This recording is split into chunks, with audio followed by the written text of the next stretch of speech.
ಪಶುಪಾಲನೆ ಹಾಗೂ ಪಶುವೈದ್ಯಕೀಯ ಕುರಿತ ಬಾನುಲಿ ಸರಣಿ ಹೈನು ಹೊನ್ನು.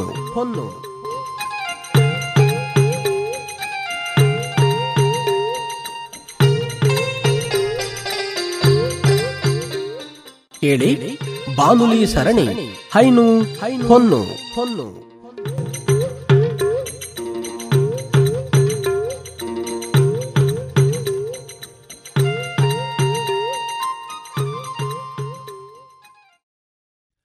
ಪ್ರೀತಿಯ ಕೇಳುಗರೆ ನಮಸ್ಕಾರ. ಇವತ್ತಿನ ಕಾರ್ಯಕ್ರಮಕ್ಕೆ ಸ್ವಾಗತ. ಇವತ್ತಿನ ಕಾರ್ಯಕ್ರಮದಲ್ಲಿ ಕೆಚ್ಚಲಬಾವಿನ ನಿರ್ವಹಣೆ ಈ ವಿಷಯಕ್ಕೆ ಸಂಬಂಧಪಟ್ಟ ಹಾಗೆ ಮಾತನಾಡ್ತಾ ಇದ್ದೇವೆ. ಯಾರು ನಮ್ಮ ಹೈನುಗಾರರಿದ್ದಾರೋ, ಹಸುಕರುಗಳನ್ನ ಸಾಕಾಣಿಕೆಯನ್ನ ಮಾಡ್ತಾರೋ ಅಂಥವ್ರಿಗೆ ದೊಡ್ಡ ಸಮಸ್ಯೆ ಏನು ಅಂತ ಹೇಳಿದ್ರೆ ಈ ಕೆಚ್ಚಲಬಾವಿನ ಸಮಸ್ಯೆ. ಅನೇಕ ಜನ ಈ ಕೆಚ್ಚಲಬಾವಿನಿಂದಾಗಿ ತುಂಬಾ ಪಶ್ಚಾತ್ತಾಪವನ್ನ ಪಟ್ಟಿದ್ದಾರೆ.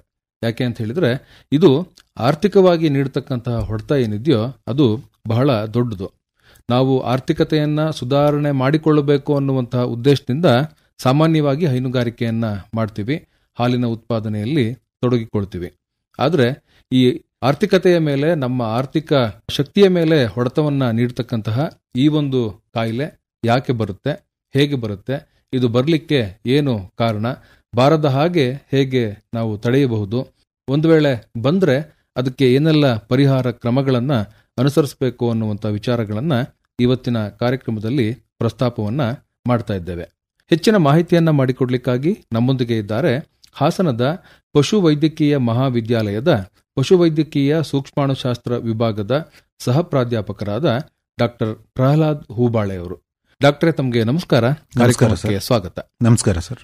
ಕೆಚ್ಚಲಬಾವಿನ ಬಗ್ಗೆ ಸಾಮಾನ್ಯವಾಗಿ ಯಾರು ಈ ಒಂದು ಹೈನುಗಾರಿಕೆಯಲ್ಲಿ ತೊಡಗಿಕೊಂಡಿರ್ತಾರೋ ಅವರೆಲ್ಲರಿಗೂ ಕೂಡ ಗೊತ್ತಿರುತ್ತೆ. ಈ ಕೆಚ್ಚಲಬಾವು ಅಂತ ಅಂದ್ರೆ ತಮ್ಮ ವೈದ್ಯಕೀಯ ಟರ್ಮಿನಾಲಜಿ ಪ್ರಕಾರ ಏನು ಡಾಕ್ಟ್ರೆ? ಈ ಕೆಚ್ಚಲು ಬಾವು ಅಂದ್ರೆ ಕೆಚ್ಚಲು ಗ್ರಂಥಿಗಳಲ್ಲಿ, ಅಂದ್ರೆ ಈ ಒಂದು ಹಾಲು ಉತ್ಪಾದನೆ ಮಾಡ್ತಕ್ಕಂಥ ಗ್ರಂಥಿಗಳಲ್ಲಿ ಉರಿಯುತ್ತ ಆಗುತ್ತೆ, ಅಂದ್ರೆ ಇನ್ಫ್ಲಮೇಷನ್, ಸ್ವೆಲ್ಲಿಂಗ್ ಬರುತ್ತೆ. ಸೊ ಆ ಒಂದು ಕೆಚ್ಚಲು ಉರಿಯುತ್ತ ಅಂತಾನು ಹೇಳ್ತಾರೆ, ಅಥವಾ ಕೆಚ್ಚಲು ಬಾವು ಅಂತಾರೆ, ಅಥವಾ ಇಂಗ್ಲಿಷ್ ನಲ್ಲಿ ಮ್ಯಾಸ್ಟೈಟಿಸ್ ಅಂತ ಹೇಳ್ತೀವಿ.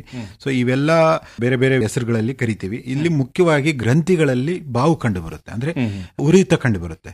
ಸೊ ಈ ಒಂದು ಉರಿಯುತ್ತ ಗ್ರಂಥಿಗಳಿಂದ ಏನಾಗುತ್ತೆ, ನಮಗೆ ಹಾಲಿನ ಇಳುವರಿ ಗಣನೀಯವಾಗಿ ಕಡಿಮೆ ಆಗುತ್ತೆ. ಸೊ ಈ ಒಂದು ರೋಗಕ್ಕೆ ನಾವು ಕೆಚ್ಚಲು ಬಾವು ಅಂತ ಹೇಳ್ತೀವಿ. ಈ ಹೈನುಗಾರಿಕೆನಲ್ಲಿ ಈ ಕೆಚ್ಚಲಬಾವು ಅನ್ನುವಂಥದ್ದು ಅಥವಾ ಈ ಒಂದು ಕೆಚ್ಚಲಬಾವು ಅನ್ನುವಂತಹ ರೋಗ ಯಾಕೆ ಪ್ರಾಮುಖ್ಯತೆಯನ್ನ ಪಡೆದುಕೊಂಡಿದೆ ಅಂತೀರಿ? ಸೊ ನಮಗೆಲ್ಲ ಗೊತ್ತಿದೆ ಸರ್, ಹೈನುಗಾರಿಕೆಯಲ್ಲಿ ಒಳ್ಳೊಳ್ಳೆ ತಳಿಗಳನ್ನ, ಅಂದ್ರೆ ಅತಿ ಹೆಚ್ಚು ಹಾಲು ಕೊಡ್ತಕ್ಕಂಥ ತಳಿಗಳನ್ನ ಸಾಕಾಣಿಕೆ ಮಾಡಿ ಅತಿ ಹೆಚ್ಚು ಆದಾಯ ಗಳಿಸಲಿಕ್ಕೆ ಸಾಕಷ್ಟು ರೈತರು ಇತ್ತೀಚಿನ ದಿನಗಳಲ್ಲಿ ಹೈನುಗಾರಿಕೆ ಮಾಡ್ತಾ ಇದ್ದಾರೆ. ಸೊ ಮುಖ್ಯವಾಗಿ ಅತಿ ಹೆಚ್ಚು ಹಾಲು ಕೊಡ್ತಕ್ಕಂಥ ತಳಿಗಳಿಗೆ ಈ ಒಂದು ರೋಗ ಕಂಟಕವಾಗಿದೆ. ಸೊ ಯಾಕಂದ್ರೆ ಅತಿ ಹೆಚ್ಚು ಹಾಲು ಕೊಡ್ತಕ್ಕಂಥ ಕೆಚ್ಚಲಿನಲ್ಲಿನೇ ಈ ರೋಗ ಜಾಸ್ತಿ ಕಂಡುಬರುತ್ತೆ. ನಮ್ಮ ದೇಶೀಯ ತಳಿಗಳಿಗಿಂತಲೂ ಈ ಮಿಶ್ರ ತಳಿಗಳಲ್ಲಿ ಈ ರೋಗದ ಬಾಧೆ ಜಾಸ್ತಿ. ಮತ್ತೆ ಇವನ್ ನಮ್ಮ ಎಮ್ಮೆಗಳು, ಅಂದ್ರೆ ನಮ್ಮ ದೇಶೀಯ ಎಮ್ಮೆ ತಳಿಗಿಂತಲೂ ನಮ್ಮ ದೇಶೀಯ ಜವಾರಿ ತಳಿಗಿಂತಲೂ ಈ ಮಿಶ್ರ ತಳಿಗಳಲ್ಲಿ ಈ ರೋಗದ ಬಾಧೆ ಜಾಸ್ತಿ. ಸೊ ಯಾಕಂತಂದ್ರೆ ಅವುಗಳ ಹಾಲಿನ ಉತ್ಪಾದನೆ ಎಷ್ಟು ಜಾಸ್ತಿ ಆಗುತ್ತೆ ಅಷ್ಟು ಒಂದು ಈ ರೋಗದ ಒಂದು ತೀವ್ರತೆ ಜಾಸ್ತಿ ಇರುತ್ತೆ. ಆ ಒಂದು ಇದರಲ್ಲಿ ನಮಗೆಲ್ಲ ಗೊತ್ತಿದೆ, ಒಂದ್ ವೇಳೆ ಈಗ ನಾವು ರೈತರು ನಾವು ಹೈನುಗಾರಿಕೆ ಮಾಡೋದೇ ಹಾಲಿನ ಉತ್ಪಾದನೆಗೋಸ್ಕರ, ಅವರು ಅದರಿಂದನೇ ಲಾಭ.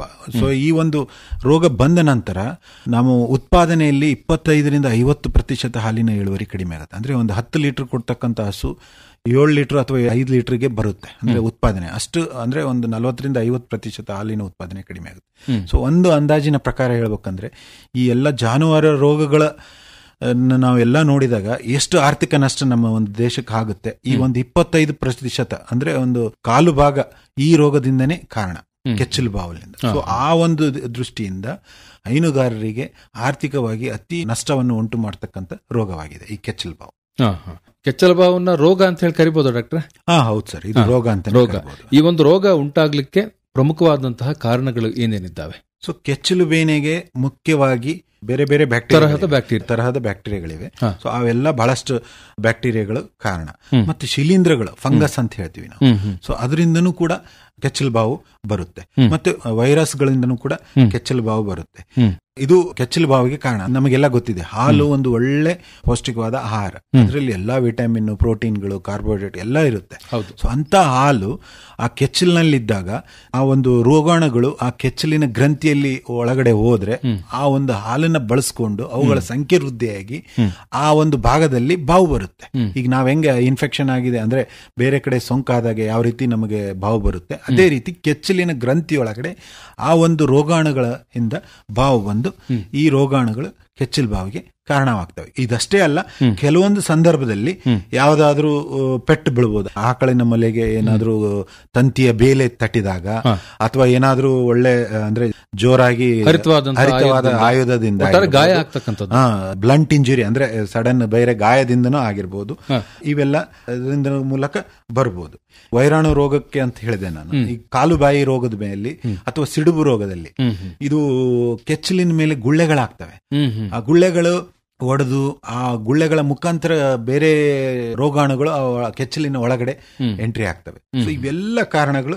ಮತ್ತೆ ಇವನ್ ಸ್ವಚ್ಛತೆ ಬಹಳ ಮುಖ್ಯ. ಆ ಒಂದು ಕೊಟ್ಟಿಗೆಯ ಸ್ವಚ್ಛತೆ, ಹಾಲು ಹಿಂಡ್ತಕ್ಕಂಥ ವ್ಯಕ್ತಿಯ ಸ್ವಚ್ಛತೆ, ಇವೆಲ್ಲದ್ರ ಮೂಲಕ ಆ ಕೆಚ್ಚಲಿನಲ್ಲಿ ಎಂಟ್ರಿ ಆಗ್ತಕ್ಕಂಥ ಅಂದ್ರೆ ಒಳಗಡೆ ಹೋಗ್ತಕ್ಕಂಥ ರೋಗಾಣುಗಳೇ ಮುಖ್ಯ ಒಂದು ಈ ಕೆಚ್ಚಲು ಬಾವಿಗೆ ಕಾರಣವಾಗಿವೆ. ಈ ರೋಗ ಏನಾದ್ರೂ ಹರಡುವಂತಹ ಸಾಧ್ಯತೆ ಇರುತ್ತಾ? ಹರಡದಾದ್ರೆ ಯಾವ ರೀತಿ ಹರಡುತ್ತೆ? ಸೊ ಬಹಳ ಮುಖ್ಯವಾದದ್ದು ಸರ್. ಯಾಕಂದ್ರೆ ಈ ರೋಗದ ಬಗ್ಗೆ ನಾವು ಎಷ್ಟು ತಿಳ್ಕೊಂತೀವಿ, ಯಾವ ರೀತಿ ಹರಡುತ್ತೆ ಎಂಬುದನ್ನು ಬಹಳ ಮುಖ್ಯವಾಗಿ ತಿಳ್ಕೊಬೇಕು. ಯಾಕಂತಂದ್ರೆ ನಾನು ಆಲ್ರೆಡಿ ಹೇಳಿದೆ, ಇದು ಸಾಂಕ್ರಾಮಿಕ ರೋಗ. ಸೊ ಅಂದ್ರೆ ಸೂಕ್ಷ್ಮಾಣು ಜೀವಿಗಳಿಂದ ಅಂದ್ರೆ ವೈರಾಣುಗಳಿಂದ ಅಥವಾ ಫಂಗಸ್ ಅಂದ್ರೆ ಶಿಲೀಂಧ್ರಗಳಿಂದ ಬರ್ತಕ್ಕಂಥದ್ದು. ಸೊ ಇವೆಲ್ಲ ಯಾವ ರೀತಿ ಹರಡ್ತಾವಂತ ನಮ್ಗೆ ಗೊತ್ತೇ ಇದೆ. ಎಲ್ಲಿ ಸ್ವಚ್ಛತೆ ಇರೋದಿಲ್ಲೋ ಅಲ್ಲಿ ಅವುಗಳ ಸಂಖ್ಯೆ ಅಂದ್ರೆ ರೋಗಾಣುಗಳ ಸಂಖ್ಯೆ ಜಾಸ್ತಿ ವೃದ್ಧಿ ಆಗುತ್ತೆ. ಜಾಸ್ತಿ ಆಗ್ತಕ್ಕಂಥ ಪ್ರದೇಶದಿಂದ ಸುಲಭವಾಗಿ ಹರಡುತ್ತೆ. ಯಾಕಂದ್ರೆ ಇಲ್ಲಿ ಮುಖ್ಯವಾಗಿ ನಾನು ಯಾಕೆ ಇದು ಸ್ವಚ್ಛತೆ ಬಗ್ಗೆ ಹೇಳ್ತಾ ಇದ್ದೀನಿ ಅಂದ್ರೆ, ಮೊಲೆಯ ರಂಧ್ರ ಏನಿರುತ್ತೆ, ವಿಶೇಷವಾಗಿ ಅತಿ ಹೆಚ್ಚು ಹಾಲು ಕೊಡ್ತಕ್ಕಂಥ ಹಸುಗಳಲ್ಲಿ ಆ ಮೊಲೆಯ ರಂಧ್ರದ ತುದಿ ಸ್ವಲ್ಪ ಸ್ಪಿಂಕ್ಟರ್ಸ್ ಅಂತ ಬರುತ್ತೆ, ಅಲ್ಲಿ ಫುಲ್ ಟೈಟ್ ಆಗಿ ಕ್ಲೋಸ್ ಆಗೋದಿಲ್ಲ. ಅಂದ್ರೆ ಅದು ಮುಚ್ಕೊಳ್ಳೋದಿಲ್ಲ, ಸ್ವಲ್ಪ ತೆರೆದಿರುತ್ತೆ. ಅದು ವಿಶೇಷವಾಗಿ ಹಾಲು ಹಿಂಡಿದ ನಂತರ, ವಿಶೇಷವಾಗಿ ಹಾಲು ಹಿಂಡಿದ ಒಂದು 15-20 ನಿಮಿಷ ಅದು ಮುಚ್ಕೊಳ್ಳಿಕ್ಕೆ ಸ್ವಲ್ಪ ಟೈಮ್ ಬೇಕಾಗುತ್ತೆ. ಮುಚ್ಚುತ್ತೆ, ಬಟ್ ನಿಧಾನ ಮುಚ್ಚುತ್ತೆ. ವಿಶೇಷವಾಗಿ ಹೆಚ್ಚು ಹಾಲು ಕೊಡ್ತಕ್ಕಂಥ ಮಿಶ್ರ ತಳಿಗಳಲ್ಲಿ. ಅದೇ ನಮ್ಮ ದೇಶೀಯ ತಳಿಗಳಲ್ಲಿ ಸ್ವಲ್ಪ ಅದು ಬೇಗ ಮುಚ್ಕೊಂತದೆ, ಅದು ಒಂದು. ಮತ್ತೆ ನಮ್ಮ ಎಮ್ಮೆಗಳಲ್ಲಿ ಕೂಡ ಬೇಗ ಮುಚ್ಕೊಂತದೆ. ಸೊ ಈ ಒಂದು ರಂಧ್ರದ ಮುಖಾಂತರ ಈ ಒಂದು ರೋಗಾಣುಗಳು ನಮ್ಮ ಕೊಟ್ಟಿಗೆ ನೆಲ ಸ್ವಚ್ಛತೆ ಇಲ್ಲ ಅಂದ್ರೆ, ನಮ್ಮ ಕೊಟ್ಟಿಗೆ ತೇವಾಂಶ ಜಾಸ್ತಿ ಇತ್ತು ಅಂದ್ರೆ, ನಾವು ಅದಕ್ಕೆ ಹೇಳೋದು, ನಿಮಗೆ ಕೊಟ್ಟಿಗೆ ಕಟ್ಟಬೇಕಾದ್ರೆ ಗಾಳಿ ಆಡಬೇಕು, ಸ್ವಲ್ಪ ಸ್ಲೋಪ್ ಆಗಿ ಮೇಂಟೈನ್ ಆಗಿರ್ಬೇಕು, ಚರಂಡಿ ಇರಬೇಕು, ಆವಾಗಿಂದ ಅವಾಗೆ ನಾವು ಸೆಗಣಿಯನ್ನ ತೆಗಿತಾ ಇರಬೇಕು. ಅಲ್ಲಿ ನೀರು ನಿಂದ್ರಲಿಕ್ಕೆ ಕೊಡಬಾರ್ದು, ಅನ್ನೀವನ್ ಸರ್ಫೇಸ್ ಇರಬಾರ್ದು, ಅಂದ್ರೆ ನೀರು ನಿಂದ್ರಲಿಕ್ಕೆ ಒಂದು ಅವಕಾಶ ಇರಬಾರ್ದು.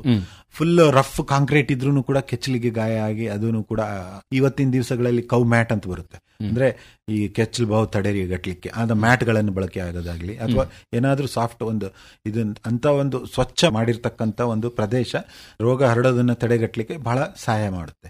ಇದು ಒಂದೇ ಅಲ್ಲ, ಸ್ವಚ್ಛತೆ ಇಲ್ಲ ಅಂದ್ರೆ ನಮ್ಮ ಪಕ್ಕದಲ್ಲಿ ಬಹಳ ಸೆಗಣಿ ಬಿದ್ದಿದೆ ಅಂದ್ರೆ ನೊಣಗಳ ಸಂಖ್ಯೆ ಜಾಸ್ತಿ ಆಗುತ್ತೆ. ಆ ನೊಣಗಳು ಕೂಡ ಆ ಸೆಗಣಿಯ ಮೇಲೆ ಕುಂತ್ರೆ ಅಲ್ಲಿ ಲಕ್ಷಾಂತರ ಗಟ್ಟಲೆ ಒಂದು ರೋಗಾಣುಗಳು ಅದರ ಕಾಲಿಗೆ ಹಚ್ಕೊಂಡು ಈ ಮೊಲೆಯ ರಂಧ್ರದ ಮೇಲೆ ಬಂದು ಕುಂತ್ರು ಕೂಡ ಆ ಒಂದು ರೋಗಾಣುಗಳು ಆ ಮೊಲೆಯ ರಂಧ್ರದಲ್ಲಿ ಒಳಗಡೆ ಹೋಗ್ಲಿಕ್ಕೆ ಅನುಕೂಲ ಆಗುತ್ತೆ. ಅಷ್ಟೇ ಅಲ್ಲ, ಮತ್ತೆ ಬಿಸಿಲು ಬಿದ್ದು ಆಗ ನೆಲ ಒಣಗ್ತಾ ಇರ್ಬೇಕು. ಎಷ್ಟು ತೇವಾಂಶ ಇರುತ್ತೆ ಅಷ್ಟು ರೋಗಾಣುಗಳ ಸಂಖ್ಯೆ ಜಾಸ್ತಿ ಇರುತ್ತೆ. ಇವೆಲ್ಲದರ ಜೊತೆಗೆ ಬಹಳ ಮುಖ್ಯವಾಗಿ ನಮ್ಮ ರೈತರ ಹಾಲು ಹಿಂಡೋ ಸಂದರ್ಭದಲ್ಲಿ ಕೈ ಬಹಳ ಸ್ವಚ್ಛವಾಗಿ ತೊಳ್ಕೊಂಡಿರ್ಬೇಕು ಸಾಬೂನಿನಿಂದ. ಸೊ ಅದರಿಂದನೂ ಕೂಡ ಹರಡುತ್ತೆ. ಸೊ ಇವೆಲ್ಲದ್ರ ಮೂಲಕ ಹರಡುತ್ತೆ. ಇದನ್ನೆಲ್ಲ ನಾವು ಗಮನದಲ್ಲಿ ಇಟ್ಕೊಂಡು, ಮತ್ತೆ ಇವನ್ ಕೆಲವು ನಾವು ರಾಸುಗಳು ಅಂದ್ರೆ ವಿಶೇಷವಾಗಿ ಎಮ್ಮೆಗಳು ನಾವು ಹೊರಗಡೆ ಬಿಟ್ಟಾಗ ಅವು ನೀರಿನಲ್ಲಿ ಹೋಗಿ ಸ್ವಲ್ಪ ರೋಗಾಣುಗಳು ಇರ್ತಕ್ಕಂಥ ನೀರಿನಲ್ಲಿ ಏನಾದ್ರೂ ಹೋದ್ರೆ ಕೆಚ್ಚಲಿಗೆ ಕೆಸರು ಹಚ್ಕೊಂಡು ಅದನ್ನ ನಾವು ಹಾಲು ಹಿಂಡೋಕ್ಕಿಂತಲೂ ಮುಂಚೆ ಸ್ವಚ್ಛಗೊಳಿಸಬೇಕು. ತೊಳೆಯೋದಾಗ್ಲಿ ಅಥವಾ ಕೆಚ್ಚಲು ತೊಳೆಯೋದಾಗ್ಲಿ ಅದಕ್ಕೆ ಸಪರೇಟ್ ಒಂದು ಬಟ್ಟೆ, ಒಳ್ಳೆ ಬಟ್ಟೆ ಇಡೋದ್ರ ಮೂಲಕನೂ ಕೂಡ ನಾವು ಇದನ್ನ ಇವೆಲ್ಲ ಶುಚಿಗೊಳಿಸಬಹುದು. ಸ್ವಚ್ಛವನ್ನ ಒಟ್ಟಿನಲ್ಲಿ ಹೇಳೋದಾದ್ರೆ ಎಲ್ಲ ಸ್ವಚ್ಛತೆಯನ್ನು ಕಾಪಾಡಿದ್ರೆ ಈ ರೋಗನ ಹರಡೋದನ್ನ ತಪ್ಪಿಸಬಹುದಾಗಿದೆ. ಈ ಕೆಚ್ಚಲುಬಾವಿನ ರೋಗದ ಲಕ್ಷಣಗಳು ಹೇಗಿರುತ್ತೆ, ಹೇಗೆ ಇದನ್ನ ಪತ್ತೆ ಮಾಡ್ತಕ್ಕಂಥದ್ದು? ಸರ್, ಈ ರೋಗದ ಲಕ್ಷಣ ಹೇಳ್ಬೇಕಂದ್ರೆ ಈ ಕೆಚ್ಚಲು ಬಾವಿನಲ್ಲಿ 2 ವಿಧಾನಗಳಿವೆ. ಅಂದ್ರೆ ಕ್ಲಿನಿಕಲ್ ಮ್ಯಾಸ್ಟರ್ ಅಂದ್ರೆ ಈಗ ನಮಗ್ ಕಣ್ಣಿಗೆ ಕಾಣಕತಕ್ಕಂತ ಕೆಚ್ಚಲು ಬಾವು ಸಡನ್ ಆಗಿ ಕೆಚ್ಚಲು ಬಾಯ್ತದೆ, ಕೆಂಪಗಾಗ್ತದೆ ಮಲೆಗಳೆಲ್ಲ, ಅದಕ್ಕೆ ಅತಿಯಾದ ಜ್ವರ ಬರ್ಬೋದು, ಅಥವಾ ಹಾಲಿನ ಇಳುವರಿ ಸಡನ್ ಕಡಿಮೆ ಆಗ್ಬೋದು, ಅಥವಾ ಕೆಲವೊಂದರಲ್ಲಿ ಹಾಲೇ ಬರೋದಿಲ್ಲ, ಹಾಲಿನ ಬದಲಾಗಿ ನೀರಾಗಿ ಬರೋದು, ಅಥವಾ ನೀರಿನ ಜೊತೆಗೆ ರಕ್ತ ಮಿಶ್ರಿತ ನೀರು ಬರ್ಬೋದು, ಅಥವಾ ಕೆಲವೊಂದು ಟೈಮ್ ನಮಗೆ ಹಳದಿ ಬಣ್ಣದ ಒಂದು ಲೋಳೆ ಟೈಪ್ ಬರ್ಬೋದು. ಈ ರೀತಿ ಎಲ್ಲ ಇದು ನಮಗೆ ಗೋಚರವಾಗ್ತದೆ, ಅಂದ್ರೆ ಕಣ್ಣಿಗೆ ಕಾಣಿಸ್ತದೆ. ಇದನ್ನ ನೋಡಿ, ಈ ಲಕ್ಷಣ ನೋಡಿದ್ರೆ ಕೆಚ್ಚಲು ಬಾವು ಬಂದಿದೆ. ಬಟ್ ಇದರಲ್ಲೂ ಕೂಡ ಕೆಲವು ಹಳ್ಳಿ ಜನ ಏನ್ ಮಾಡ್ತಾರೆ, ರಕ್ತ ಮಿಶ್ರಿತ ನೀರು ಅಥವಾ ಹಾಲಿನ ಜೊತೆ ಏನಾದ್ರೂ ರಕ್ತ ಬಂದ್ರೆ, ಇನ್ನೂ ಮೂಢನಂಬಿಕೆಗಳಿವೆ ನಮ್ಮ ಹಳ್ಳಿಗಳಲ್ಲಿ. ಇದು ಯಾರೋ ನಮ್ಮ ಮಾಟ ಮಂತ್ರ ಮಾಡಿಸಿದ್ದಾರೆ, ನಮಗ್ ಬೇಕಾಗ್ಲಾರ್ದವ್ರು ಅಂತ ಒಂದು ನಂಬಿಕೆಗಳನ್ನ ಇಲ್ಲಿ ಬಿಡಬೇಕು.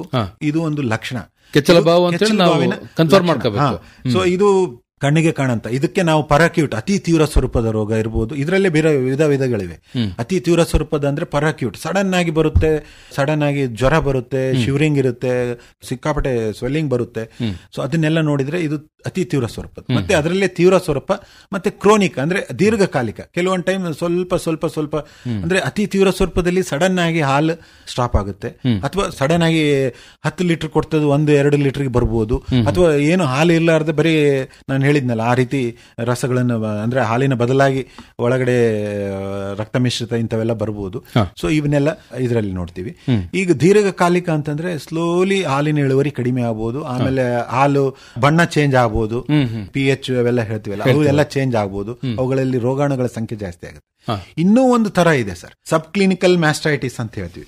ಸಬ್ ಕ್ಲಿನಿಕಲ್ ಮ್ಯಾಸ್ಟೈಟಿಸ್ ಅಂದ್ರೆ ಅದು ನಮಗೆ ಕಣ್ಣಿಗೆ ಕಾಣೋದೇ ಇಲ್ಲ, ಆ ರೋಗ ಬಂದದ್ದು ನಮಗೆ ಗೊತ್ತೇ ಆಗೋದಿಲ್ಲ. ಅಂದ್ರೆ ನೀವು ಏನೀಗ ಲಕ್ಷಣಗಳು ಹೇಳಿದ್ರು ಆ ಲಕ್ಷಣಗಳು ಯಾವ ಕೂಡ ಗೋಚರಿಸಿದಿಲ್ಲ. ಅದು ಬಹಳ ಅವ್ಯಕ್ತ ಕೆಚ್ಚಲು ಬೇನೆ ಅಂತಾರೆ ಸಬ್ ಕ್ಲಿನಿಕಲ್. ಅಂದ್ರೆ ನಮಗೆ ಅದು ಕಣ್ಣಿಗೆ ಕಾಣೋದಿಲ್ಲ, ಅಂದ್ರೆ ಹಾಲು ನಾರ್ಮಲ್ ಇರುತ್ತೆ, ಬಹಳ ಸ್ವಲ್ಪ ಇಳುವರಿ ಕಡಿಮೆ ಆಗಿರ್ಬೋದು, ಇದು ನಮಗೆ ಗೊತ್ತೇ ಆಗೋದಿಲ್ಲ. ಬಟ್ ನೀವು ಏನಾದ್ರೂ ಕೆಲವೊಂದು ಟೈಮ್ ಹಾಲನ್ನು ಕಾಸಿದ್ರೆ ಹೊಡಿಬಹುದು, ಹಾಲು ಹೊಡಿಬಹುದು, ಅಥವಾ ಜಾಸ್ತಿ ಹೊತ್ತು ಇಡ್ಲಿಕ್ಕೆ ಆಗೋದಿಲ್ಲ, ಯಾಕಂದ್ರೆ ಅವುಗಳಲ್ಲಿ ರೋಗಾಣುಗಳ ಸಂಖ್ಯೆ ಜಾಸ್ತಿ ಇರುತ್ತೆ. ಸೊ ಪ್ರತಿ 1 ml ಹಾಲಿನಲ್ಲಿ, ಶುದ್ಧ ಹಾಲು ಅಂತಂದ್ರೆ 2 ಲಕ್ಷ ಬ್ಯಾಕ್ಟೀರಿಯಾಗಿಂತಲೂ ಕಡಿಮೆ ಇರಬೇಕು ಪ್ರತಿ 1 ml ಹಾಲಿನಲ್ಲಿ. ಈ ಒಂದು ರೋಗದಲ್ಲಿ ಸಬ್ ಕ್ಲಿನಿಕಲ್ ಮ್ಯಾಸ್ಟೈಟಿಸ್ ಅಥವಾ ಬೇರೆ ಮ್ಯಾಸ್ಟೈಟಿಸ್ ಅಲ್ಲಿ ಈ ರೋಗಾಣುಗಳ ಸಂಖ್ಯೆ ಜಾಸ್ತಿ ಇರುತ್ತೆ. 1 ml ನಲ್ಲಿ ನಾವು ವಿಚಾರ ಮಾಡಬಹುದು 2 ಲಕ್ಷದಗಿಂತಲೂ ಜಾಸ್ತಿ, 5 ಲಕ್ಷ ಆಗ್ಬೋದು, 10 ಲಕ್ಷ ಆಗ್ಬೋದು. ಈ ರೀತಿ 1 ml ನಲ್ಲಿ ರೋಗಾಣುಗಳ ಸಂಖ್ಯೆ. ಅದು ನಮಗೆ ಕಣ್ಣಿನಲ್ಲಿ ಸಬ್ ಕ್ಲಿನಿಕಲ್ ಮ್ಯಾಸ್ಟೈಟಿಸ್, ಅವ್ಯಕ್ತ ಕೆಚ್ಚಲು ಬಾವಿನಲ್ಲಿ ನಮಗೆ ಕಣ್ಣಿಗೆ ಏನೂ ಕಾಣೋದಿಲ್ಲ, ಹಾಲಿನಲ್ಲಿ ಯಾವ ಬದಲಾವಣೆಯೂ ಕೂಡ ಆಗೋದಿಲ್ಲ, ಗ್ರಾಜುವಲ್ ಸ್ವಲ್ಪ ಹಾಲಿನ ಇಳುವರಿ ಕಡಿಮೆ ಆಗುತ್ತೆ. ಬಟ್ ಅದಕ್ಕೆ ನಾವು ಕೆಲವು ಪ್ರಯೋಗಾಲಯದ ಮೂಲಕನೇ ನಾವು ಕಂಡುಹಿಡಿಬೇಕಾಗುತ್ತೆ. ಅದು ಕೂಡ ಈಗ ನಾವು ಕ್ಲಿನಿಕಲ್ ಮ್ಯಾಸ್ಟೈಟಿಸ್ ಅಂದ್ರೆ ಈಗ ನಮ್ಗೆ ಕಣ್ಣಿಗೆ ಕಾಣಂತ ಮ್ಯಾಸ್ಟೈಟಿಸ್ ಅಂದ್ರೆ ಕೆಚ್ಚಲು ಬಾವು 100ರಲ್ಲಿ ಒಂದು 5-10% ಇದ್ರೆ 90-95% ಅವ್ಯಕ್ತ ಕೆಚ್ಚಲು ಬಾವು ಅಂದ್ರೆ ಸಬ್ ಕ್ಲಿನಿಕಲ್ ಮ್ಯಾಸ್ಟೈಟಿಸ್ ಅಂತ ಹೇಳ್ತೀವಲ್ಲ, ಅದೇ ರೋಗ ಬಾಧೆ ಇತ್ತೀಚಿನ ದಿನಗಳಲ್ಲಿ ನಾವು ಬಹಳ ನೋಡ್ತಾ ಇದ್ದೀವಿ. ಗೊತ್ತೇ ಆಗೋದಿಲ್ಲ ಅದು ಬಂದಿದೆ ಅನ್ನುವಂಥದ್ದು ಗೊತ್ತಾಗೋದಿಲ್ಲ. ಇದು ಗೊತ್ತಾಗಬೇಕು ಅಂತ ಹೇಳಿದ್ರೆ ನಾವು ಪ್ರಯೋಗಾಲಯದ ಮೊರೆಯನ್ನ ಹೋಗ್ಬೇಕಾಗುತ್ತೆ. ಈ ರೋಗವನ್ನ ಪತ್ತೆ ಹಚ್ಚುವ ನಿಟ್ಟಿನಲ್ಲಿ ಈ ಪ್ರಯೋಗಾಲಯದ ಕ್ರಮಗಳು ಏನೇನು ಡಾಕ್ಟ್ರೆ? ಈಗ ನಾನು ಹೇಳಿದೆ ಸರ್, ಈಗ ನಮಗೆ ವ್ಯಕ್ತವಾಗ್ತಕ್ಕಂಥ ಕೆಚ್ಚಲು ಬಾವು ಅಂದ್ರೆ ಕ್ಲಿನಿಕಲ್ ಮ್ಯಾಸ್ಟೈಟಿಸ್, ಈಗ ನಮ್ಗೆ ಕಣ್ಣಿಗೆ ಕಾಣ್ತಕ್ಕಂಥ ಮ್ಯಾಸ್ಟೈಟಿಸ್ ಅಲ್ಲಿ ನಾವು ನೋಡ್ತೀವಿ ಕೆಚ್ಚಲಿನ ಗಾತ್ರ ದೊಡ್ಡದಾಗುತ್ತೆ, ಆಕಾರ ಬದಲಾಗುತ್ತೆ, ಅಥವಾ ಮೊಲೆಯ ತುದಿಯಲ್ಲಿ ಕೆಂಪಗಾಗುತ್ತೆ, ಹಾಲಿನ ಬಣ್ಣ ಬದಲಾಗುತ್ತೆ, ಹಾಲಿನ ವಾಸನೆ ಬದಲಾಗುತ್ತೆ. ಇವೆಲ್ಲ ಬದಲಾವಣೆಗಳನ್ನ ನಾವು ಕಣ್ಣಾರೆ ನೋಡ್ತೀವಿ. ಸೊ ಹಿಂಗಾಗಿ ಅದನ್ನ ನಾವು ಕೆಚ್ಚಲು ಬಾವು ಬಂದಿದೆ ಅಂತೇಳಿ ಪಶುವೈದ್ಯನ ಸಂಪರ್ಕಿಸ್ತೀವಿ. ಬಟ್ ಈ ಸಬ್ ಕ್ಲಿನಿಕಲ್ ಅಂದ್ರೆ ಅವ್ಯಕ್ತ ಕೆಚ್ಚಲು ಬಾವು ಅಂತ ಹೇಳ್ತೀವಲ್ಲ, ಅಂದ್ರೆ ಕಣ್ಣಿಗೆ ಏನೋ ನಮಗೆ ಬೇರೆ ಲಕ್ಷಣಗಳು ಕಾಣೋದಿಲ್ಲ, ಒಂದ್ ಸ್ವಲ್ಪ ಹಾಲಿನ ಇಳುವರಿ ಸ್ವಲ್ಪ ಕಡಿಮೆ ಆಗ್ಬೋದು. ಇಂಥ ಸಂದರ್ಭದಲ್ಲಿ ನಾವು ಆ ಹಾಲನ್ನ ನಮ್ಮ ರೈತರೇ ಕೂಡ ಅವರ ಒಂದು ಮನೆಯಲ್ಲೇ ಅಂದ್ರೆ ಅವರ ಒಂದು ಆಕಳನ ಬದಿಯಲ್ಲೇ ಒಂದು ಟೆಸ್ಟ್ ಗಳನ್ನ ಮಾಡ್ತಕ್ಕಂಥ ಒಂದು ಕೆಲವು ಇವೆ. CMT ಅಂದ್ರೆ ಕ್ಯಾಲಿಫೋರ್ನಿಯಾ ಮ್ಯಾಸ್ಟೈಟಿಸ್ ಟೆಸ್ಟ್ ಅಂತ ಹೇಳಿ ಕಿಟ್ ಸಿಗುತ್ತೆ. ಆ ಕಿಟ್ಟಿನ ಮೂಲಕ ಆ ಒಂದು ಹಾಲಿನ ಪರೀಕ್ಷೆ ಮಾಡಿದ್ರೆ ನಮಗ್ ಗೊತ್ತಾಗುತ್ತೆ ಈ ಹಾಲು ನಲ್ಲಿ ರೋಗಾಣುಗಳ ಸಂಖ್ಯೆ. ನಾನೇನ್ ಹೇಳಿದ್ನಲ್ಲ, 1 ml ಗೆ 2 ಲಕ್ಷದಗಿಂತಲೂ ಒಳಗಡೆ ಇದ್ರೆ ಅದು ಶುದ್ಧ ಹಾಲು. ಬಟ್ ಇದು ಅಶುದ್ಧ ಹಾಲು ಅಂತಂದ್ರೆ ಅದ್ರ ಮ್ಯಾಸ್ಟೈಟಿಸ್ ಆಗಿರ್ತಕ್ಕಂಥ ಹಾಲು ಅಂತಂದ್ರೆ ನಾವು ಏನಂತಂದ್ರೆ ಈ ಒಂದು ಬದಲಾವಣೆಯನ್ನ ನೋಡಿನೇ ನಾವು ಹೇಳ್ಬೇಕಾಗುತ್ತೆ. ಸೊ ಈ ಬದಲಾವಣೆ ನಮಗೆ ಆ ಒಂದು CMT ಪರೀಕ್ಷೆಯಲ್ಲಿ ಅಥವಾ ಈವನ್ ಕ್ಯಾಲಿಫೋರ್ನಿಯಾ ಮ್ಯಾಸ್ಟೈಟಿಸ್ ಟೆಸ್ಟ್, ಇದರಲ್ಲಿ ಒಂದು 4 ಕಪ್ಗಳಿರ್ತಕ್ಕಂಥ ಒಂದು ಟ್ರೇ ಸಿಗುತ್ತೆ. ಆ ಕಪ್ಪಿನಲ್ಲಿ ಒಂದು 2 ml ಹಾಲನ್ನ, ಅಂದ್ರೆ ಮುಂದಿನ ಕ್ವಾರ್ಟರ್ದು ಅಂದ್ರೆ 4 ಕ್ವಾರ್ಟರ್ ಅಂದ್ರೆ 4 ಮಲೆಗಳಿಂದನೂ ಸಪರೇಟ್ 2 ml ಹಾಲು ತಗೊಂಡು, ಅದು ಒಂದು ರಿಯೇಜೆಂಟ್ ಇರುತ್ತೆ ಅದ್ರ ಜೊತೆ ಬರುತ್ತೆ. ಆ ಒಂದು ರಿಯೇಜೆಂಟ್ ಅನ್ನ ಒಂದು 2 ml ಮಿಕ್ಸ್ ಮಾಡಿ ನಾವು ಅಲುಗಾಡಿಸಿದ್ರೆ ವಿತಿನ್ 1 ನಿಮಿಷ 2 ನಿಮಿಷದಲ್ಲಿ ಆ ಒಂದು ಹಾಲಿನಲ್ಲಿ ಬದಲಾವಣೆ ಆಗುತ್ತೆ. ಅಂದ್ರೆ ಒಂದು ವೇಳೆ ಆ ರೋಗ ಇದ್ರೆ ಇಲ್ಲ ಅಂದ್ರೆ ಆಗೋದಿಲ್ಲ, ಬದಲಾವಣೆ ಆಗೋದು. ಈ ಒಂದು ಇದರಿಂದ ಕಂಡುಹಿಡಿಬಹುದು.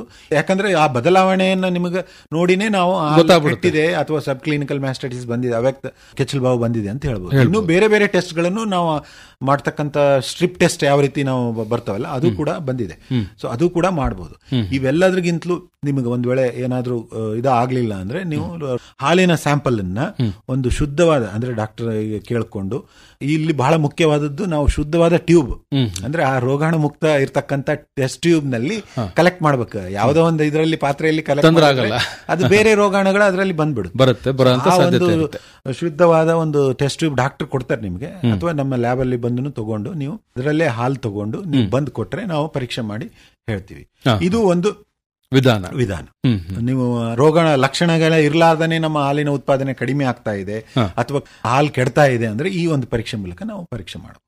ಹೀಗೆ ಪರೀಕ್ಷೆ ಮಾಡಿಕೊಳ್ಳುವ ಮೂಲಕ ಅವ್ಯಕ್ತ ಕೆಚ್ಚಲುಬಾವು ಆಗಿದ್ರೂ ಕೂಡ ನಾವು ಕಂಡುಕೊಳ್ಳತಕ್ಕಂತ ಸಾಧ್ಯತೆ ಇರುತ್ತೆ. ಹೌದು ಸರ್. ನಮ್ಗೆ ಕೆಲವು ಸಾರಿ ಅನುಮಾನಗಳು ಬರ್ಬೋದು ಡಾಕ್ಟ್ರೆ, ಕೆಚ್ಚಲುಬಾವು ಇದೆಯೋ ಇಲ್ವೋ ಅಂತ ಹೇಳಿ. ಇನ್ನು ಕೆಲವು ಸಂದರ್ಭಗಳಲ್ಲಿ ತಾವು ಹೇಳಿದ್ರಲ್ಲ ಅವ್ಯಕ್ತ ಕೆಚ್ಚಲುಬಾವು ಅಂತ ಹೇಳಿ, ಅಂತ ಸಂದರ್ಭಗಳಲ್ಲಿ ನಮಗೆ ಅನುಮಾನಗಳು ಬಾರದೇ ಇರಬಹುದು. ಅನುಮಾನ ಬರ್ಲಿ ಬಾರದೇ ಇರಲಿ, ದೊಡ್ಡ ಪ್ರಮಾಣದಲ್ಲಿ ನಾವು ಹೈನುಗಾರಿಕೆ ಅಂತ ಹೇಳಿ ಮಾಡಿದಾಗ ತಾವು ಹೇಳಿದಂತಹ ವಿಧಾನವನ್ನ ಬಳಸಿ ನಾವು ಆಗಾಗ್ಗೆ ಅದನ್ನ ಪ್ರಯೋಗಕ್ಕೆ ಒಳಪಡಿಸ್ತಕ್ಕಂಥದ್ದು ಸೂಕ್ತ ಅಂತೀರಾ? ಬಹಳ ಒಳ್ಳೇದು ಸರ್. ಯಾಕಂದ್ರೆ ನಮಗೆ ಹಾಲಿನ ಉತ್ಪಾದನೆ ಸ್ವಲ್ಪ ಕಡಿಮೆ ಅನ್ಸಿದ್ರು ಕೂಡ, ಅಥವಾ ಹಾಲು ಕಾಸಿದ ಮೇಲೆ ಒಡೆಯ ಅಂತವೆಲ್ಲ ಇದ್ರೂ ಕೂಡ ಪರೀಕ್ಷೆ ಮಾಡೋದು ಒಳ್ಳೇದು. ವಿಶೇಷವಾಗಿ ಇನ್ನೊಂದು ಪ್ರಶ್ನೆ ಸರ್, ಅಂದ್ರೆ ನಾವು ಕೇಳಿದ ಪ್ರಶ್ನೆಗೆ, ಅಂದ್ರೆ ಯಾವುದೇ ಒಂದು ಹಸುವಿನ ಹೊರಗಲಿಂದ ನಾವು ಖರೀದಿ ಮಾಡಿ ತರ್ತೀವಿ, ಅದ್ರದ್ದು ಒಂದು ಯಾವುದೇ ಒಂದು ಹಸುಗಳನ್ನು ಖರೀದಿ ಮಾಡ್ಬೇಕಾದ್ರೆ ಇವತ್ತಿನ ರೈತರು ನಾವು ಕೆಚ್ಚಲನ್ನ ಮುಟ್ಟಿ ನೋಡ್ತೀವಿ, ಅದಕ್ಕೆ ಖಾತ್ರಿ ಪಡಿಸ್ಕೊಂತೀವಿ ಯಾವುದೇ ಗಂಟುಗಳಿರಬಾರ್ದು. ಅಂದ್ರೆ ಹಳೆ ಕೆಚ್ಚಲು ಬಾವು ಬಂದು ಹೋಗಿರ್ತವೆ, ಅದು ಮತ್ತೆ ಮರುಕಳಿಸ್ತಕ್ಕಂತ ಸಂದರ್ಭ ಬಹಳ ಇರುತ್ತೆ. ಅಂತ ಹಸುಗಳನ್ನು ಖರೀದಿ ಮಾಡಬಾರ್ದು, ಒಂದೇದು. ಇನ್ನು ಅಂತ ಹಸುಗಳು ಸಬ್ ಕ್ಲಿನಿಕಲ್ ಮ್ಯಾಸ್ಟೈಟಿಸ್ ಸಫರ್ ಆಗ್ತಾ ಇದ್ರೆ ಆ ಹಸುಗಳಿಂದ ನೀವು ಬೇರೆ ಹಸುಗಳಿಗೆ ಆ ರೋಗಾಣು, ಯಾಕಂದ್ರೆ ಇದು ಸಾಂಕ್ರಾಮಿಕ ರೋಗ, ಈ ರೋಗಾಣುಗಳು ನೀವು ನಿಮ್ಮ ಕೈಯಾರೆ, ಉದಾಹರಣೆ ನಿಮಗೆ ಏನಾದ್ರೂ ಆ ಕೆಚ್ಚಲಿನ ಹಾಲಿನ ಹಿಂಡಿದ್ರೆ ನೀವು ಬೇರೆ ಆರೋಗ್ಯವಂತ ಕೆಚ್ಚಲಿನ ಮುಟ್ಟಿ ನೀವು ಹಾಲು ಹಿಂಡಕ್ ಹೋದ್ರೆ ನೀವೇ ಕುಂತು ಆ ರೋಗಾಣನ್ನು ಹಬ್ಬಿಸಿದಂಗೆ ಆಗುತ್ತೆ. ಅದ್ರಗೋಸ್ಕರ ಯಾವುದೇ ಹಸುಗಳನ್ನು ಖರೀದಿ ಮಾಡಿದಾಗ ಅದನ್ನ ಒಂದು ಪರೀಕ್ಷೆ ಮಾಡಿಸಿ ಖರೀದಿ ಮಾಡ್ಬೇಕು ನಾವು. ಒಂದು, ಈಗ ನಾವು ಓನ್ಲಿ ಫಿಸಿಕಲ್ ಎಕ್ಸಾಮಿನೇಷನ್ ಅಂದ್ರೆ ನೋಡಿ ಮಾತ್ರ ನಾವು ಕೆಚ್ಚಲ ಚೆನ್ನಾಗಿದೆ ರೋಗ ಇಲ್ಲ ಅಂತಲ್ಲ, ಸಬ್ ಕ್ಲಿನಿಕಲ್ ಮ್ಯಾಸ್ಟೈಟಿಸ್ ಇರೋ ಚಾನ್ಸಸ್ ಇರೋದಕ್ಕೆ ಈ ಒಂದು ಪರೀಕ್ಷೆ ಮಾಡಿಸೋದು ಬಹಳ ಒಳ್ಳೆಯದು. ಇನ್ನು ಈ ಒಂದು ಕೆಚ್ಚಲುಬಾವನ್ನ ತಡೆಗಟ್ಟತಕ್ಕಂತಹ ವಿಧಾನಗಳು ಯಾವ್ಯಾವುದು, ಮತ್ತೆ ಏನಾದ್ರೂ ಒಂದ್ ವೇಳೆ ಇದಕ್ಕೆ ಕೆಚ್ಚಲುಬಾವು ಬಂದಿದೆ ಅಂತ ಹೇಳಿ ದೃಢ ಆದ್ರೆ ಅದಕ್ಕೆ ಏನಾದ್ರೂ ಚಿಕಿತ್ಸೆ ಇರುತ್ತಾ, ಹೇಗೆ? ಸರ್, ಈ ಕೆಚ್ಚಲುಬಾವು ನಾನು ಈಗ ಸಾಕಷ್ಟು ಇದರಲ್ಲಿ ಹೇಳ್ತಾ ಇದ್ದೆ, ಸ್ವಚ್ಛತೆ ಬಹಳ ಮುಖ್ಯ. ಕೆಚ್ಚಲುಬಾವಿನಲ್ಲಿ ತಡೆಗಟ್ಟೋದಕ್ಕೆ ಮುಖ್ಯವಾಗಿ ನಾವು ಕೊಟ್ಟಿಗೆ ಸ್ವಚ್ಛತೆ. ಸೊ ಕೊಟ್ಟಿಗೆ ನಾನು ಹೇಳಿದಂಗೆ ಸ್ವಲ್ಪ ಸ್ಲೋಪ್ ಮೇಂಟೈನ್ ಮಾಡಬೇಕು, ಮತ್ತೆ ಚರಂಡಿ ಒಂದು ವ್ಯವಸ್ಥೆ ಇರಬೇಕು. ಬಹಳ ರಫ್ ಸರ್ಫೇಸ್ ಮತ್ತೆ ಅನ್ನಿವನ್ಸ್ ಅಂದ್ರೆ ತೆಗ್ಗು ದಿನ್ನಿಗಳಿದ್ರೆ ನೀರ್ ನಿಂದ್ರಲಿಕ್ಕೆ ಅವಕಾಶ ಆಗುತ್ತೆ. ಆಗಿಂದಾಗೆ ನಾವು ಕೊಟ್ಟಿಗೆಯನ್ನ ಸ್ವಚ್ಛತೆಗೊಳಿಸ್ತಾ ಇರಬೇಕು. ಸೆಗಣಿಯನ್ನ ತೆಗೆಯೋದಾಗ್ಲಿ, ಮಲಮೂತ್ರವನ್ನ ತೆಗೆಯೋದಾಗ್ಲಿ, ಇವೆಲ್ಲದ್ರ ಜೊತೆಗೆ ಹಸುಗಳನ್ನ ಹಾಲು ಹಿಂಡ್ಲಿಕ್ಕೆ ಒಂದು ಬೇರೆ ಪ್ರದೇಶ, ಸ್ವಚ್ಛವಾದ ಪ್ರದೇಶ ಒಂದು ನಾವು ಮೇಂಟೈನ್ ಮಾಡ್ಬೇಕು. ಹಾಲು ಹಿಂಡ್ಲಿಕ್ಕೆ ಹಿಂಡ್ಲಿಕ್ಕೆ ಒಂದು ವೇಳೆ ಅವಕಾಶ ಇಲ್ಲ ಅಂದ್ರೆ ಇಲ್ಲೇ ಹಿಂಡಬಹುದು, ಬಟ್ ಅಲ್ಲಿ ಸ್ವಚ್ಛತೆ ಇರಬೇಕು. ಅದ್ರ ಜೊತೆಯಲ್ಲಿ ಹಸು ಹೊರಗಡೆ ಹೋಗಿ ಬಂದ ನಂತರ ಅದನ್ನ ಮೈ ತೊಳೆಯೋದ್ರ ಬಹಳ ಒಳ್ಳೇದು. ಮೈ ತೊಳೆಯಲಿಕ್ಕೆ ದಿವಸ ಆಗೋದಿಲ್ಲ ಅಂದ್ರೆ ಉಗುರು ಬೆಚ್ಚಿನ ನೀರಿನಿಂದ ಅಥವಾ ನೀರಿನಲ್ಲಿ ಪೊಟ್ಯಾಷಿಯಂ ಪರ್ಮಾಂಗನೇಟ್ ಮಿಶ್ರಣ ಮಾಡಿಕೊಂಡು ಆ ಕೆಚ್ಚಲನ್ನ ಆದ್ರೂ ತೊಳಿಬೇಕು ಹಾಲು ಹಿಂಡೋಗಿಂತ ಮುಂಚೆ. ಇದು ಬಹಳ ಮುಖ್ಯ. ಸೊ ಅಲ್ಲಿ ಹಚ್ಚಿದಂತ ರೋಗಾಣುಗಳೆಲ್ಲ ನಾವು ತೆಗೆದಂಗಾಗುತ್ತೆ. ನಂತರ ಒಂದು ಶುದ್ಧವಾದ ಬಟ್ಟೆ ಅಂದ್ರೆ ನೀವು ಯಾವುದೋ ಬೇರೆ ಇದಕ್ಕೆ ಬಳಸಂತ ಬಟ್ಟೆ ಅಲ್ಲ, ಈ ಒಂದು ಕೆಚ್ಚಲನ್ನ ಒರೆಸ್ಲಿಕ್ಕೆ ಒಂದು ಶುದ್ಧವಾದ ಬಟ್ಟೆ ಇಡಬೇಕು. ದಿವಸ ಒಗೆದು ಒಣಗಾಕಿ ಅದನ್ನ ಬಳಕೆಯನ್ನ ಮಾಡಬೇಕು. ಆ ಕೆಚ್ಚಲನ್ನ ಒರೆಸ್ಬೇಕಾಗುತ್ತೆ. ಒರೆಸಿದ ನಂತರ ನಮ್ಮ ಕೈಗಳು, ಹಾಲು ಹಿಂಡಿದಂತವ್ರು ಯೂಸ್ವಲಿ ನಾವು ಸಾಕಷ್ಟು ಸಾರಿ ನೋಡ್ತೀವಿ, ಕಂಡಿ ಕಸ ಬಳಿತಾರೆ, ಹಂಗೆ ಹಾಲು ಹಿಂಡ್ಲಿಕ್ಕೆ ನಿಂದಿರ್ತಾರೆ. ಅದು ತಪ್ಪು. ಆ ನಮ್ಮ ಕೈಗಳು ಕೂಡ, ಕೈ ಶುದ್ಧ ಅಂದ್ರೆ ಬರೀ ಕಣ್ಣಿಂದ ನೋಡಿದ್ರೆ ಅಲ್ಲ, ಆ ಸಾಬೂನಿನಿಂದ ರೋಗಾಣುಗಳು, ನಮಗೆ ಕೈಯಲ್ಲಿ ಇರ್ತಕ್ಕಂಥ ರೋಗಾಣುಗಳು ಸಾಯ್ಬೇಕಂದ್ರೆ ಸಾಬೂನ್ ಹಚ್ಕೊಂಡು ಅಥವಾ ಸ್ಯಾನಿಟೈಸರ್ಸ್ ಹಚ್ಕೊಂಡು ನಂತರ ಕೈಯನ್ನ ತೊಳ್ಕೊಂಡು ಆಮೇಲೆ ನಾವು ಹಾಲು ಹಿಂಡ್ಲಿಕ್ಕೆ ಹೋಗ್ಬೇಕು. ಯಾಕಂದ್ರೆ ಶುದ್ಧ ಕೈಲಿಂದನೂ ಕೂಡ ಹರಡುತ್ತೆ. ಇದು ಒಂದು ವಿಧಾನ. ಇದು ಅಲ್ಲದೆ ಬಹಳ ಮುಖ್ಯವಾಗಿ ನಾವು ರೈತರು ಮಾಡ್ತಕ್ಕಂಥ ಒಂದು ಮುಖ್ಯವಾದ ಕೆಲಸ ಏನಪ್ಪಾ ಅಂದ್ರೆ, ಹಾಲು ಹಿಂಡಿದ ನಂತರ ನಾನು ಏನ್ ಹೇಳಿದೆ, ಹಾಲು ಹಿಂಡ ಸಂದರ್ಭದಲ್ಲಿ ಆ ಮೊಲೆಯ ರಂಧ್ರದ ಅಗಲಾಗುತ್ತೆ, ಓಪನ್ ಆಗಿ ಅದು ಮುಚ್ಚಲುಗೊಳ್ಳಿಕ್ಕೆ ಒಂದು ಅರ್ಧ ತಾಸು 20 ನಿಮಿಷ ತಗೊಂತದೆ. ಅದ್ರಗೋಸ್ಕರ ಆಲ್ರೆಡಿ ನಮ್ಮ ರೈತರು ಮಾಡ್ತಾ ಇದ್ದಾರೆ ನೋಡ್ರಿ. ಹಾಲು ಹಿಂಡಿದ ತಕ್ಷಣ ಮೇವು ಹಾಕ್ತಾರೆ, ಮಡ್ಡಿ ಕೊಡ್ತಾರೆ. ಯಾಕೆ ಹಾಲು ಹಿಂಡೋ ಸಂದರ್ಭದಲ್ಲಿ ಮಡ್ಡಿ ಕೊಡ್ತಾರೆ ಅಂದ್ರೆ ದಾಣಿ ಮಿಶ್ರಣ ಕೊಡ್ತಾರೆ, ಹಸಿರು ಮೇವು ಹಾಕ್ತಾರೆ. ಯಾಕೆ ಅಂದ್ರೆ ಆ ಹಸು ಹಾಲು ಹಿಂಡೋ ಸಂದರ್ಭದಲ್ಲಿ ಹಾಲು ಹಿಂಡಿದ ನಂತರ 20 ರಿಂದ 30 ನಿಮಿಷ ಮನ್ಗೋಬಾರ್ದು.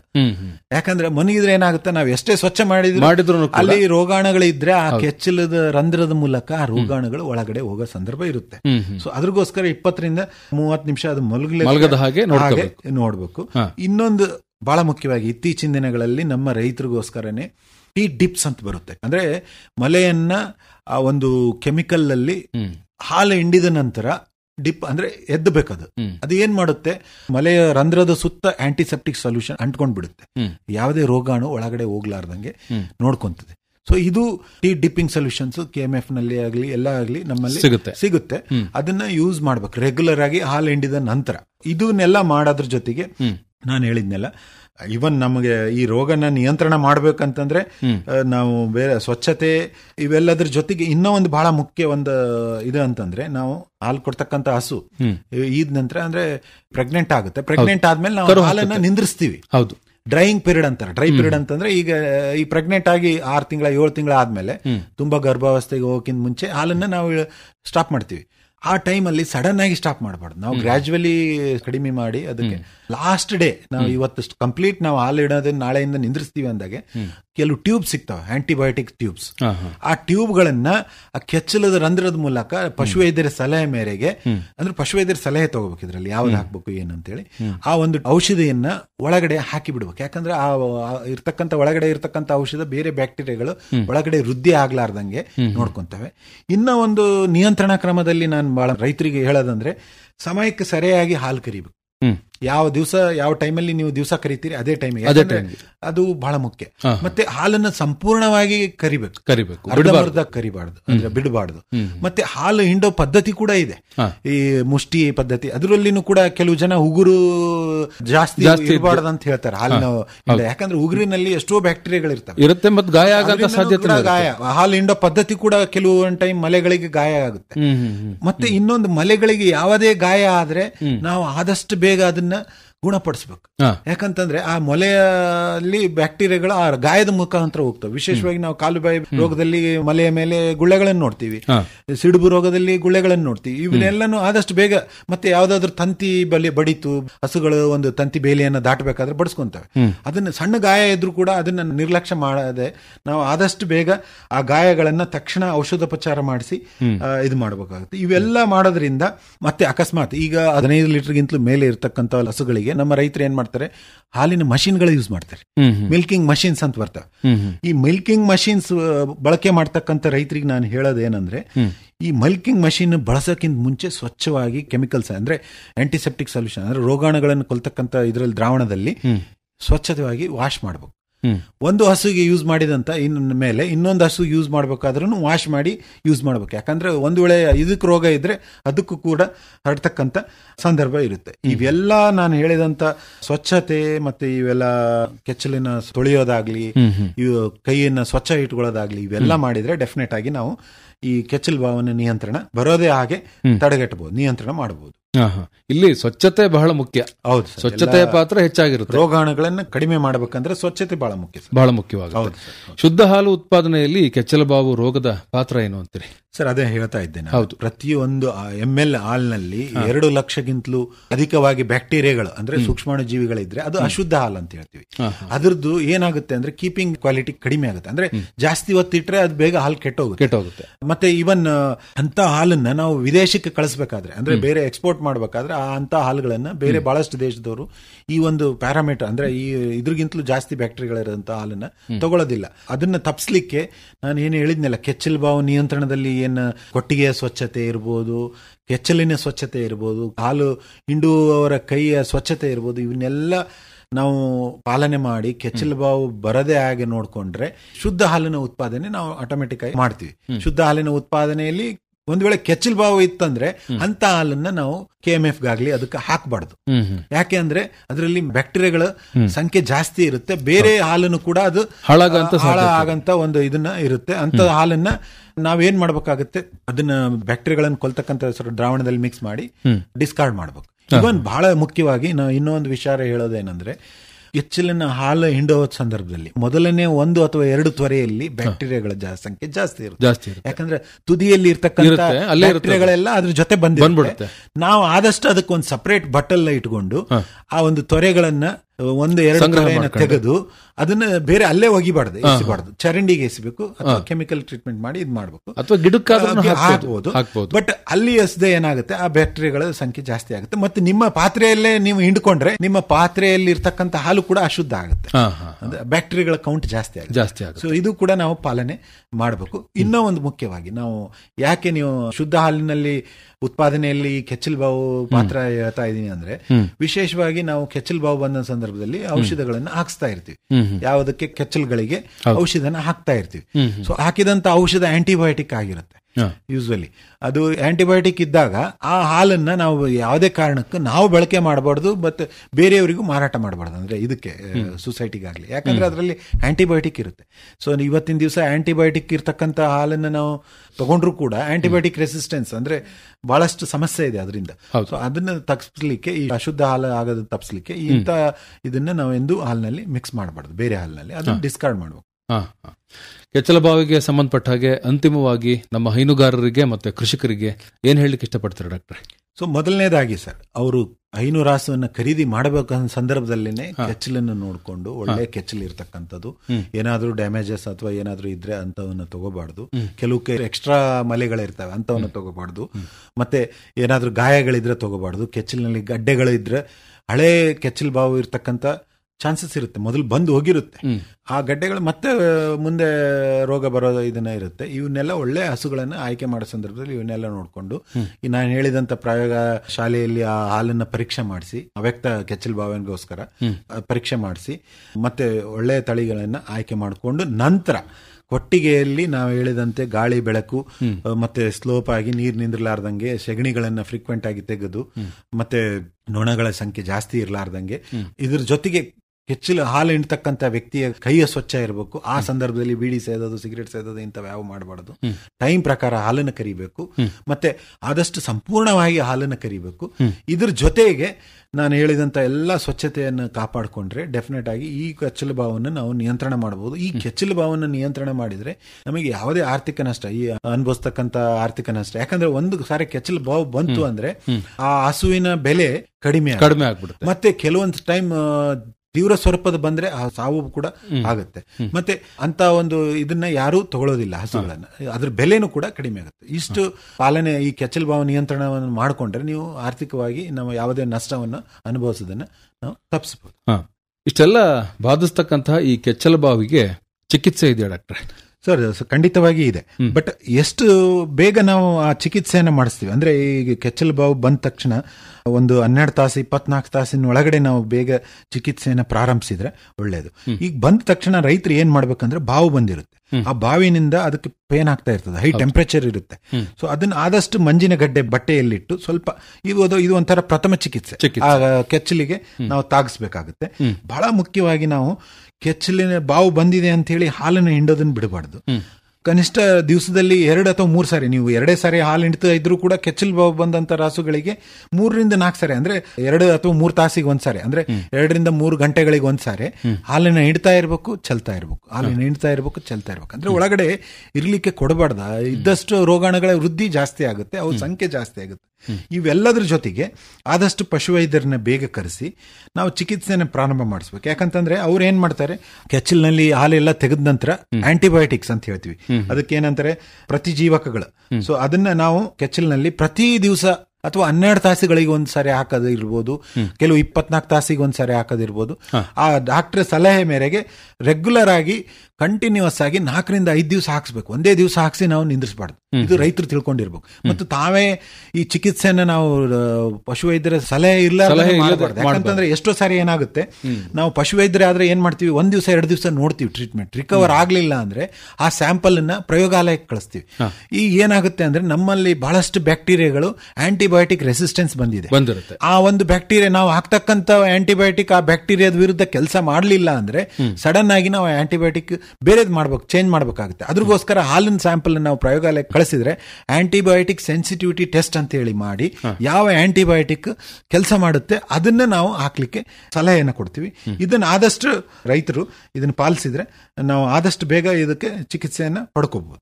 ಕೆಚ್ಚಲುಬಾವಿಗೆ ಸಂಬಂಧಪಟ್ಟ ಹಾಗೆ ಇನ್ನು ಹೆಚ್ಚಿನ ಮಾಹಿತಿ ಬೇಕು ಅಂತ ಹೇಳಿದ್ರೆ, ಚಿಕಿತ್ಸೆ ಬೇಕು ಅಂತ ಹೇಳಿದ್ರೆ, ಇದ್ರ ಬಗ್ಗೆ ಹೆಚ್ಚು ತಿಳಿಯಬೇಕು ಅಂತ ಹೇಳಿದ್ರೆ, ಇದು ಬಾರದ ಹಾಗೆ ನಿಯಂತ್ರಣ ಕ್ರಮಗಳನ್ನು ಅನುಸರಿಸಬೇಕು ಅಂತ ಹೇಳಿದ್ರೆ ತಮ್ಮನ್ನ ಸಂಪರ್ಕ ಮಾಡ್ತಕ್ಕಂಥದ್ದು ಹೇಗೆ? ಖಂಡಿತವಾಗಿ ಸರ್, ನನ್ನ ಒಂದು ದೂರವಾಣಿ ಸಂಖ್ಯೆಗೆ ತಾವು ಕರೆ ಮಾಡಿ ಏನೇ ವಿಷಯಗಳಿದ್ರು ರೈತರು ಕೇಳ್ಕೋಬಹುದು. ನನ್ನ ದೂರವಾಣಿ ಸಂಖ್ಯೆ 944 877 357. ಇನ್ನೊಂದ್ ಸಾರಿ ಹೇಳ್ತೀನಿ, 9448 777 357. ಒಳ್ಳೆಯದು. ಡಾಕ್ಟರ್ ಪ್ರಹ್ಲಾದ್ ಹೂಬಾಳೆ ಅವರೇ, ಇವತ್ತಿನ ಕಾರ್ಯಕ್ರಮದಲ್ಲಿ ಕೆಚ್ಚಲುಬಾವು ನಿರ್ವಹಣೆ ಈ ವಿಷಯಕ್ಕೆ ಸಂಬಂಧಪಟ್ಟ ಹಾಗೆ ವಿವರವಾದಂತಹ ಮಾಹಿತಿಯನ್ನ ನಮ್ಮ ಕೇಳುಗರಿಗೆ ಹಾಗೂ ಕೃಷಿಕರಿಗೆ ಮಾಡಿಕೊಟ್ರಿ. ತಮಗೆ ಧನ್ಯವಾದಗಳು. ನಮಸ್ಕಾರ. Thank you sir. ಧನ್ಯವಾದ ಸರ್. ಇದುವರೆಗೆ ಕೆಚ್ಚಲುಬಾವು ನಿರ್ವಹಣೆ ಕುರಿತಂತೆ ಹಾಸನದ ಪಶುವೈದ್ಯಕೀಯ ಮಹಾವಿದ್ಯಾಲಯದ ಸಹ ಪ್ರಾಧ್ಯಾಪಕರಾದ ಡಾಕ್ಟರ್ ಪ್ರಹ್ಲಾದ್ ಅವರೊಂದಿಗಿನ ಸಂದರ್ಶನ ಕೇಳಿದಿರಿ. ರೈತ ಬಾಂಧವರೇ, ಇದೇ ಸರಣಿಯ ನಮ್ಮ ಮುಂದಿನ ಕಾರ್ಯಕ್ರಮದಲ್ಲಿ ಕೋಳಿ ಮತ್ತು ಮೊಟ್ಟೆ ಸೇವನೆಯಲ್ಲಿ ಇರುವಂತಹ ತಪ್ಪು ತಿಳುವಳಿಕೆಗಳು ಈ ಕುರಿತಂತೆ ಹಾಸನದ ಪಶುವೈದ್ಯಕೀಯ ಮಹಾವಿದ್ಯಾಲಯದ ಸಹಾಯಕ ಪ್ರಾಧ್ಯಾಪಕರಾದ ಡಾಕ್ಟರ್ ಚೇತನ್ ಕೆಪಿ ಅವರೊಂದಿಗಿನ ಸಂದರ್ಶನವನ್ನ ಆಲಿಸಬಹುದು.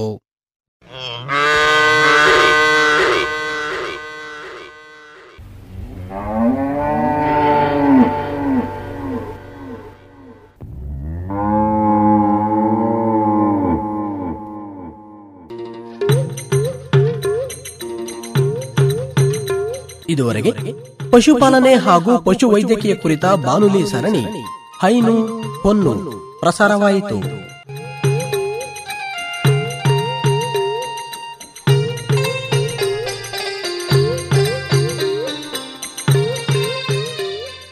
ಪ್ರಸ್ತುತಪಡಿಸಿದವರು ಅರಕಲಗೂಡು ವಿ ಮಧುಸೂದನ್.